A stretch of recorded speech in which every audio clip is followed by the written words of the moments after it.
Urian, seja muito bem-vindo mais uma vez. A gente vai falar sobre essas interpretações de discursos, né? O Zelensky, que é um dos principais líderes aí que a gente olha também nessas discussões. Temos Zelensky, Biden e Lula. Começamos por ele, Zelensky. O que é que você traz pra gente? Por onde você quiser, Lene.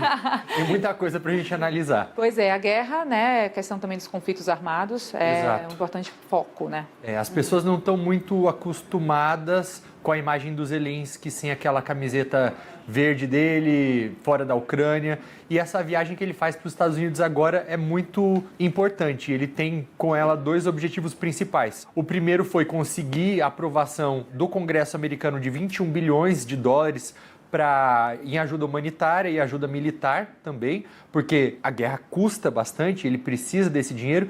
E o segundo objetivo foi cortejar esse sul global para que mais países ajudem com as sanções contra a Rússia para tentar estrangular a economia russa e apoiem a Ucrânia. E o Brasil, nessa Assembleia, ele pode ser considerado o grande representante do sul global, até mesmo porque países como China e Índia, que competem por esse papel de protagonista, de porta-voz do sul global, não estavam presentes. Até porque a gente também fala de um aguardo do encontro do Zelensky com Lula, quando a gente fala de Ucrânia e Brasil, né? No G7 não houve esse encontro, agora é uma expectativa para essa quarta-feira à tarde, quem sabe? O que é que você analisa a respeito desse possível encontro?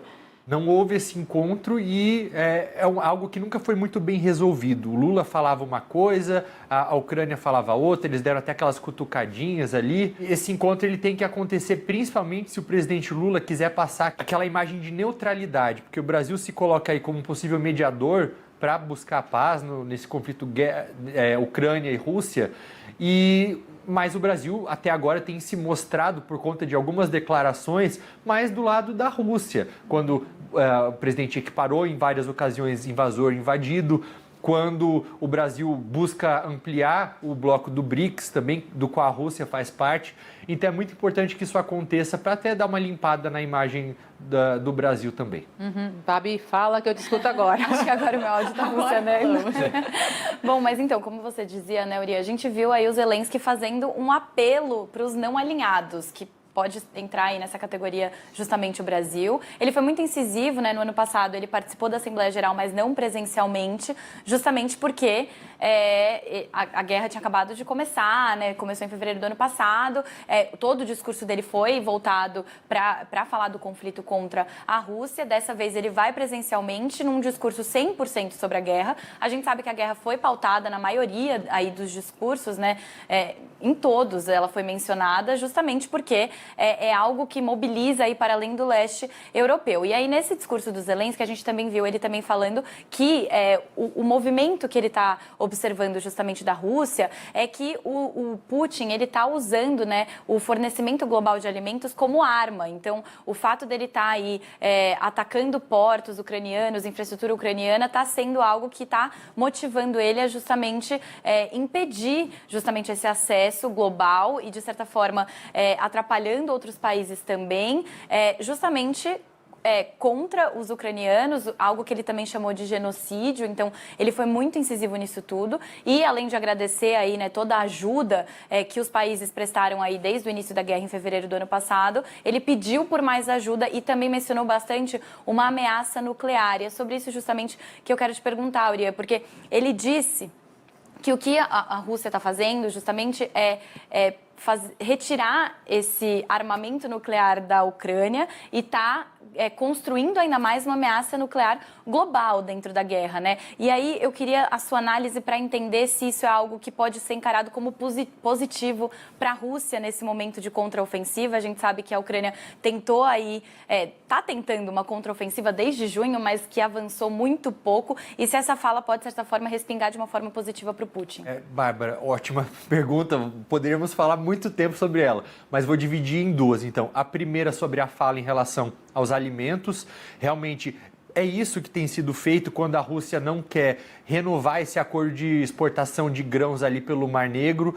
os portos têm sido atacados e até por isso que eu acho que deveria haver por parte do Brasil algo que faltou no discurso. Eu sei que foi um discurso que tem sido muito elogiado pela imprensa e realmente foi muito bom. Essa fala de o Brasil está de volta, o Brasil voltou ao cenário internacional, vai ajudar a solucionar grande parte dos desafios, mas faltou talvez ser um pouquinho mais firme em relação à Rússia, porque a Rússia tem feito isso mesmo, usado os alimentos como arma. E quem são os países mais afetados? Os países mais pobres, os países da África, e que, curiosamente, não têm adotado tanto o lado do Ocidente, porque esses países sentem, desde quando começou a pandemia, que eles são abandonados.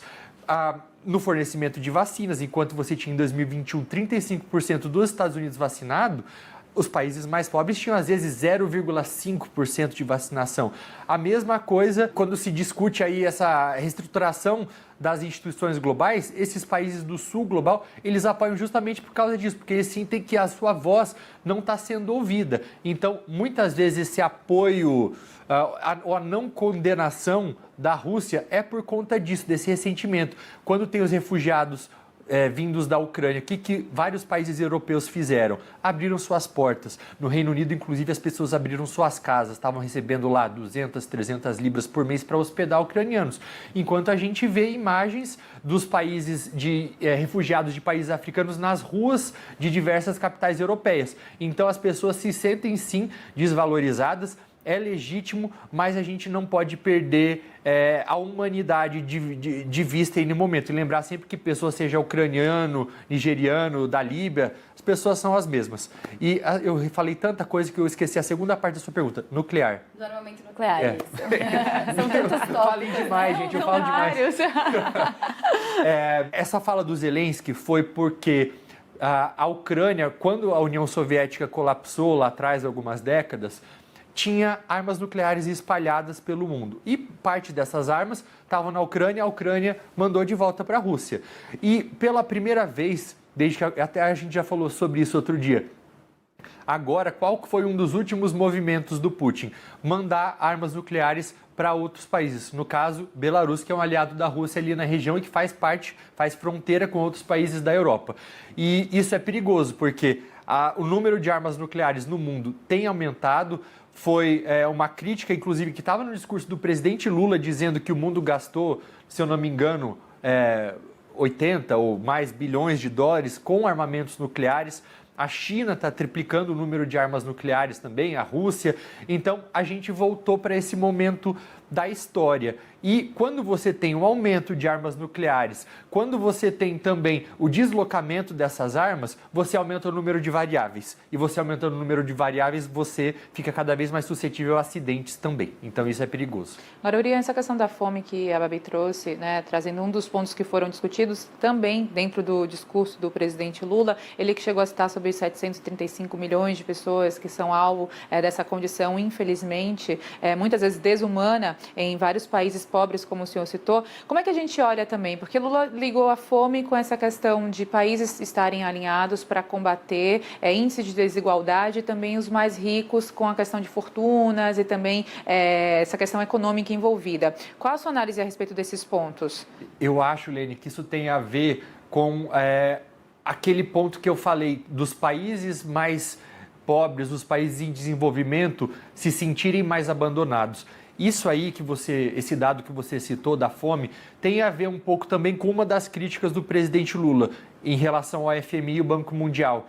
Ele até deu um dado que o FMI e o Banco Mundial emprestaram mais de 200 ou 300 bilhões de dólares para a Europa, enquanto esse número para a África, que é um país que é um continente que sofre com a fome, foi de apenas um pouco mais de 30 bilhões. Então, isso acontece tudo em um momento em que o presidente Lula tenta colocar o novo Banco de Desenvolvimento, que é o Banco do BRICS, como alternativa ao Banco Mundial. Então, me parece que ele quis, nessa parte do discurso, e é legítimo também, o mundo inteiro deveria priorizar o combate à fome e debater isso, mas me parece que ele quer cutucar a ferida para também oferecer o remédio.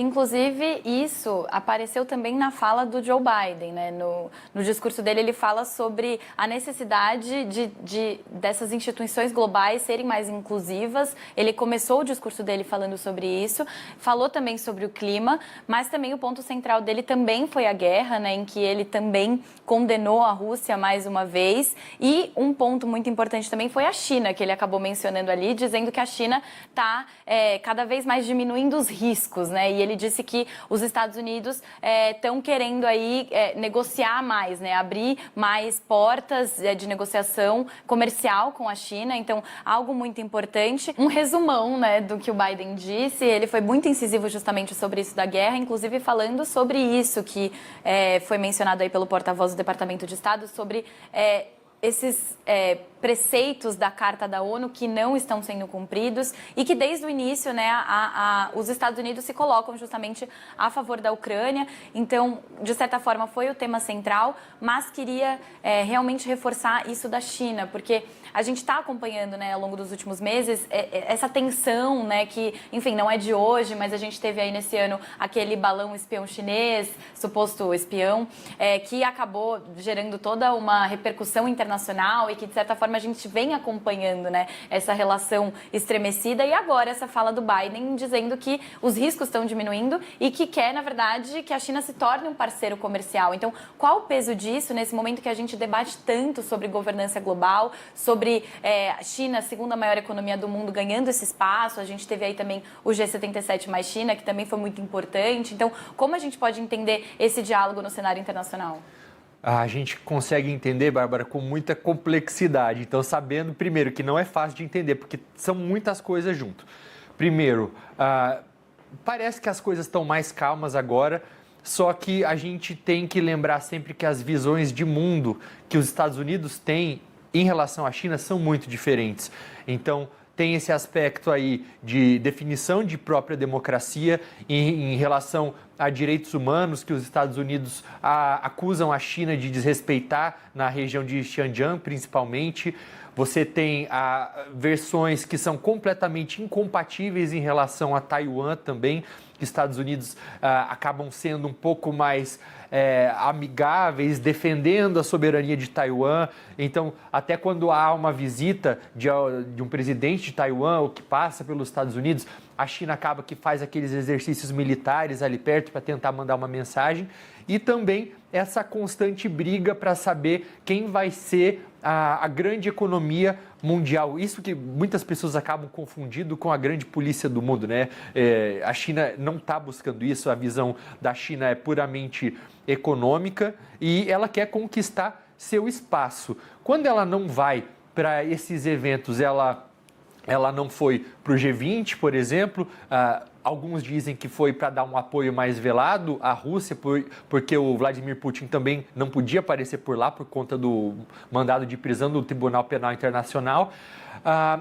Só que agora aconteceu a mesma coisa na ONU. E eu vejo eu fico, assim, por mais que as coisas estejam melhores, eu fico um pouco preocupado, porque mostra que talvez a situação dessas instituições internacionais estejam até mais delicadas do que a gente imagina. Tá certo, a gente já sabe que começou mais uma guerra, essa guerra na Ucrânia, apesar do Conselho de Segurança não ter aprovado.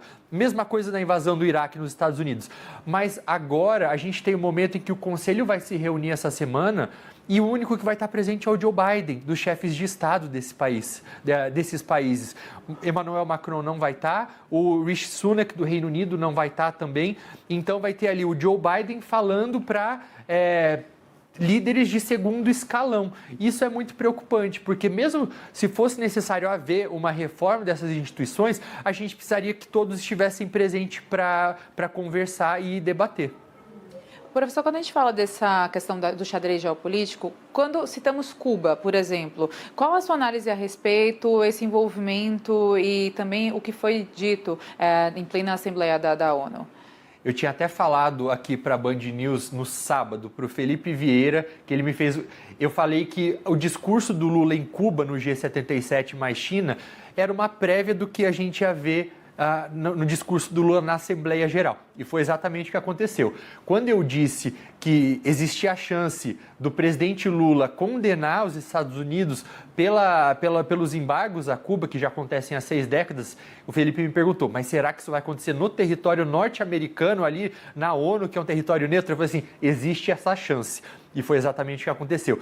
O presidente Lula pegou leve com as ditaduras, ele pegou leve com os regimes autoritários e na minha visão, se contradisse em alguns momentos ali, quando ele fala, por exemplo, nós estamos defendendo no Brasil que aprovamos uma lei que a mulher que exerce a mesma função que o homem tem que ganhar a mesma coisa. Só que, ao mesmo tempo, o presidente Lula vai lá e ajuda o Irã, que tem leis horrorosas em relação às mulheres, onde as mulheres... Agora teve um caso de uma mulher que acabou sendo morta porque mostrou um pedaço do cabelo, gerando protestos. Então, assim, acaba sendo um pouco contraditório de vez em quando. E em relação à China, a Cuba, é legítimo você questionar o embargo, até mesmo porque ele já foi condenado pela ONU quase 30 vezes. Mas... o Lula, por outro lado, também acabou citando a prisão do Julian Assange, que é um jornalista por conta lá do vazamento de informações, mas ao mesmo tempo esquece que Cuba é um país que, de acordo com o Freedom House, que mede os direitos humanos, a liberdade nos países, tem uma nota de 12, que vai de 0 a 100, porque não existe imprensa livre em Cuba. Então, condenar o embargo é legítimo, é uma visão de mundo dele, mas a gente não pode se contradizer também. Yuri, um ponto em comum entre o discurso do Biden com o discurso do Lula foi o Biden defendendo justamente uma reforma no Conselho de Segurança, que é algo que o Lula bate na tecla já há algum tempo, né? Queria a sua análise para entender como que isso ressoa para outras nações também. O discurso do Lula foi um resumão de vários elementos que ele tem usado não só desde o início do mandato, mas desde a campanha eleitoral também. Então, é algo que ia estar lá de alguma maneira quando ele falasse de reforma das instituições. Uma delas, e talvez a principal, seja o Conselho de Segurança da ONU. É algo que ele busca desde os primeiros mandatos. Eu vejo talvez mais como... Eu entendo que é importante uma revisão das instituições, mas talvez principalmente a gente deveria começar pelas instituições financeiras, Banco Mundial, FMI, que é o que consegue de maneira mais efetiva combater a pobreza, que talvez seja algo que ele falou, as desigualdades, que é o maior problema do mundo agora. O Conselho de Segurança é importante você reformar, mas assim, mesmo ele reformado, ele não vai conseguir impedir um país de invadir outro quando ele quiser, principalmente se for uma potência nuclear. Então eu vejo mais como, e eu não queria ser mal interpretado por essa expressão, mas eu vejo mais como um capricho pessoal, como uma vontade de tentar deixar um legado, uma marca do presidente, que é legítimo, mas eu não vejo que deveria ser a primeira prioridade. Outra temática também muito discutida entre esses líderes é a questão da preocupação com sustentabilidade, crise energética, mudança climática. Lula também chegou a falar a respeito, obviamente Biden também bate muito nessa tecla. Como é que a gente olha para o protagonismo do Brasil com relação a isso, a ver que também a próxima COP vai estar em território nacional e o governo também que usa muito essa bandeira, né, professor? Lene, nesse aspecto, assim, tem que tirar o chapéu, porque ele foi brilhante, ele fez tudo o que precisava, inclusive ele começou o discurso falando de algumas tragédias, algumas delas relacionadas às mudanças climáticas, como as enchentes que aconteceram na Líbia, mencionou também algo que ele já vinha sido cobrado, que eram as enchentes no Rio Grande do Sul também. Então, ele conseguiu priorizar bem isso. Ele fez algo, de novo, que ele já tinha feito, que era cobrar dos países ricos dinheiro, 100 bilhões de dólares que foram prometidos lá atrás no Acordo de Paris, que os países em desenvolvimento iriam receber. Coisa que não foi feita, não foi cumprida essa promessa. Ele falou também que esses 100 bilhões já não seriam mais o suficiente, que esse valor já estaria nas casas dos trilhões. E tá certo, Brasil é sinônimo de meio ambiente, a gente deveria ser visto assim, essa é a grande bandeira. A gente só tem a ganhar economicamente falando sobre isso. A gente nunca deveria ter falado de guerra. O negócio é meio ambiente, fez muito bem de levar a ministra Marina Silva junto também, porque mostra que não está sendo só uma bandeira política para se autopromover, mas que realmente o trabalho está sendo feito, ele está com uma equipe técnica boa e foi muito legal ver essa postura ambiental do Brasil depois do horror que foram os últimos 4 anos. Agora, voltando para o discurso do Zelensky, ele disse que não se pode confiar no mal, né, se referindo à Rússia. Inclusive, ele até falou, pergunte ao Prigozhin, mencionando justamente o líder mercenário russo, né, que morreu aí na queda de um avião que ainda está sendo investigada, mas que é uma morte que entra aí para a lista de mortes suspeitas, né, ali em território russo, e que a gente sabe que ele foi o cabeça de chave, né, aí do motim contra a cúpula militar russa, num momento delicado da guerra também. Até então ele era um dos maiores aliados do Putin, mas desde que tudo isso aconteceu, desde que esse motim quase aconteceu, na verdade, e depois a gente teve a confirmação da morte dele, a gente vê, de certa forma, um Vladimir Putin desestabilizado, né, no cenário internacional, mais uma vez, porque, enfim, as sanções desde que a guerra começou, de certa forma, impactaram, mas nem tanto, justamente porque ele segue avançando. E o apelo, né, do Zelensky, né, sempre que ele tem oportunidade, ele faz esse apelo, né, de pedir aí mais ajuda. Ele agradece, mas pede mais ajuda. Você acha que isso vai mudar alguma coisa na guerra, ou agora é mais do mesmo e a gente vai seguir acompanhando essas mortes no território russo? Só para a gente terminar, Uriel. Bárbara, essas manobras de relações públicas da Rússia, elas mostram sempre um desespero. Por quê? Eu acredito que em nenhum dos lados, tanto o lado russo quanto o ucraniano, as coisas estão indo como esperado. A Rússia, lá atrás, quando invadiu a Ucrânia, achava que em 2 dias ia tomar o país inteiro. Coisa que não conseguiu, porque não esperava uma resistência tão forte da Ucrânia. E não esperava tanto que o Ocidente fosse apoiar durante tanto tempo. O Zelensky, ele tenta manter essa comoção para conseguir cada vez mais apoio também, porque a gente tem que sempre se lembrar, todo esse dinheiro, esses recursos que são direcionados para a Ucrânia, são recursos do pagador de imposto dos países que apoiam. Então, você precisa também comover as pessoas, os cidadãos eleitores desses países, para o dinheiro continuar vindo. Eu vejo